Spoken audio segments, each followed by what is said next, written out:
setelah kita bisa mengidentifikasi problem-problem kehidupan yang sangat mendasar pada diri manusia, yang pertama adalah paradigma yang keliru, menganggap diri adalah pusat segala-galanya, antroposentrik. Yang kedua adalah hawa nafsu, ini problem, sumber problem.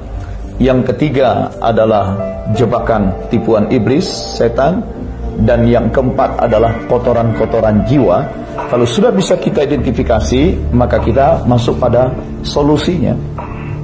Apa solusi untuk problem pertama? Yaitu kesesatan paradigma, menganggap diri manusia adalah pusat kehidupan, paradigma yang antroposentrik. Buang jauh-jauh pemahaman seperti itu. Sadari bahwa kita ini bukanlah, bahwa kita ini makhluk. Itu yang harus disadari. Kesadaran bahwa kita ini makhluk, kita ini ciptaan, ada yang mencipta. Maka yang paling menentukan adalah Sang Pencipta, bukan kita. Kita ini makhluk yang diadakan dan juga akan ditiadakan. Oleh sebab itu, Sang Pengada itulah yang harus menjadi pusat perhatian. Jangan di-cut, jangan dipotong, jangan disingkirkan keberadaan Dia yang pengada itu. Kita berasal dari Dia, ada karena diadakan oleh Dia. Kita hidup dengan fasilitas dari Dia. Kita hidup dikendalikan oleh takdir Dia. Kita juga bisa hidup karena dihidupkan oleh Dia. Dan kita akan dikembalikan kepada Dia. Nah, dari paradigma yang antroposentrik, manusia sebagai pusat, digeser kepada paradigma yang teosentrik. Tuhan adalah pusat kehidupan. Nah, antroposentrik itu kalau dalam Islam itu disebut tauhid. Nah, tauhid. Nah, itu yang pertama. Yang kedua, bagaimana kita mengendalikan gejolak-gejolak hawa nafsu? Yang paling mudah kita fahami dulu. Pusatnya hawa nafsu adalah ada pada pusat tubuh biologis. Dan pusat tubuh biologis itu yang disebut dengan pusar. Maka dalam bahasa Melayu pusarnya manusia ya pusat juga. Meskipun ada dalam bahasa guyon, tapi benar. Dari pusar itu sejengkal ke atas, sejengkal ke bawah, itulah wilayah sumber utama hawa nafsu. Nah, lalu bagaimana dilatihkannya? Cara melatihkannya puasa. Dan puasa itu adalah tradisi yang dianut oleh semua agama. Itu baik agama samawi maupun agama ardi. Bahkan orang-orang yang tidak mengaku beragama secara formal dengan agama formal, adat istiadatnya pun memperkenalkan tradisi puasa. Dan puasa itu cara yang paling efektif untuk meredam hawa nafsu.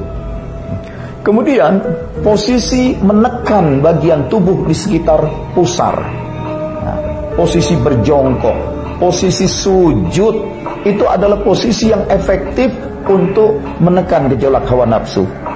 Maaf, karena itu orang ketika dia sedang marah segila-gilanya ngomel sana sini, kalau dia sudah harus berjongkok di WC, segala omelannya itu berhenti. Marahnya jadi hilang. Karena posisi jongkok itu menekan wilayah perut di sekitar pusar. Nah, dalam ajaran Islam ada cara elegan untuk menekan sekitar pusar, yaitu dengan ruku dan sujud. Ruku dan sujud itu menyebabkan orang menekan bagian sekitar pusar. Dan itu sangat mudah meredam, sangat membantu untuk meredam gejolak hawa nafsu. Yang ketiga, selain dengan berpuasa, dengan posisi jongkok atau sujud, menekan daerah pusar, yang ketiga adalah dengan melakukan olah nafas. Yang ketika nafas dihirup dalam-dalam, kemudian ditahan, diafragma perut didorong ke bawah, sehingga otot-otot di sekitar perut mengeras.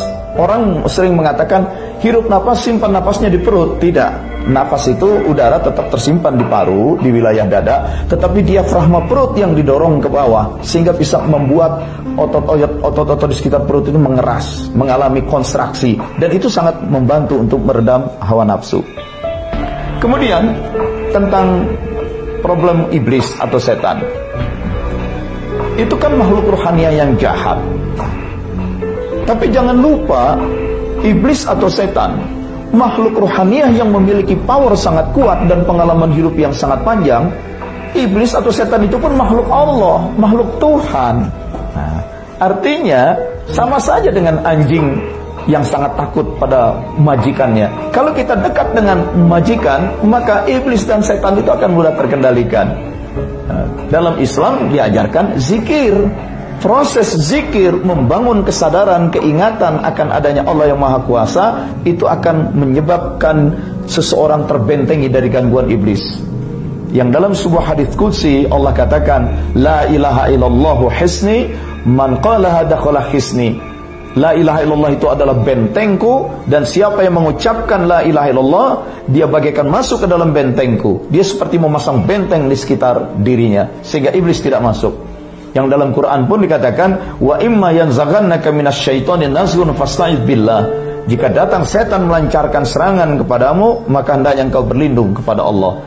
Nah, zikir yang dalam bahasa Islam, kalau dalam bahasa umum itu meditasi. Buatlah kita dalam kondisi meditativeness.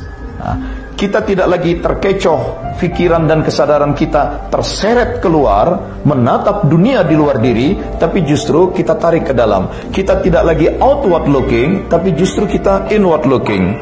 Melakukan perjalanan ke dalam diri, inner journey. Nah, sampai tertunduk dalam kekhusyuan. Khusyuk itu meditativeness, keadaan meditatif. Nah, dengan cara seperti itu akan terbentuk kesadaran diri dan muncul kekuatan rohaniah. Iblis akan terbendung. Nah, pengaruh-pengaruh setan itu akan terbentengi. Zikir. Yang keempat, bagaimana dengan kotoran kolbu itu? Ya harus dibersihkan. Nah, kotoran-kotoran kolbu itu pembersihannya dua. Kalau kotoran itu terkait dengan manusia, misalnya marah, iri, dendam, dengki, benci, problem utama adalah al-afu, bagaimana memaafkan. Forgiving, maafkan. Ketika Anda tidak bisa memaafkan orang lain, Anda pun akan sulit memaafkan diri sendiri, dan Anda akan terbelit oleh kotoran kolbu. Bayangkan kalau sudah cemburu, bayangkan kalau sudah dendam, bayangkan kalau sudah iri, dengki, sudah suzon, prasangka buruk. Wah, sudahlah, segala macam kotoran jiwa itu akan bertumpuk. Karena itu dalam kaitan dengan manusia, kita harus menjadi pemaaf. Kita harus menjadi pemaaf. Dan terhadap alam semesta, terutama harta benda keduniawian, kita jangan terus bermimpi untuk memiliki mereka semua. Kita harus bisa mengatakan bahwa alam semesta dunia ini itu adalah kehidupan yang sementara. Kita harus membangun kehidupan yang zuhud, asketik, kehidupan yang merasa cukup dengan apa yang ada, dan kita memaksimalkan pemanfaatan apa yang sudah ada. Jangan lagi kita hanya berpikir bagaimana memiliki, bagaimana meraih, bagaimana mendapatkan, bagaimana menguasai, menaklukkan. Dan setelah semua kita raih, kita timbun, kita pun tak mampu memanfaatkannya. Kita menjadi penimbun, kita menjadi orang yang sangat materialistik, kita menjadi orang yang sangat greedy, sangat serakah. Ini kotoran jiwa. Jadi terhadap sesama manusia, lepas segala sifat prasangka negatif, iri, dendam, marah, dengan memaafkan. Dan terhadap alam semesta, justru kita menggunting kecintaan terhadap dunia, membangun sikap zuhud atau asketik. Itulah solusi untuk mengatasi 4 problem diri ini.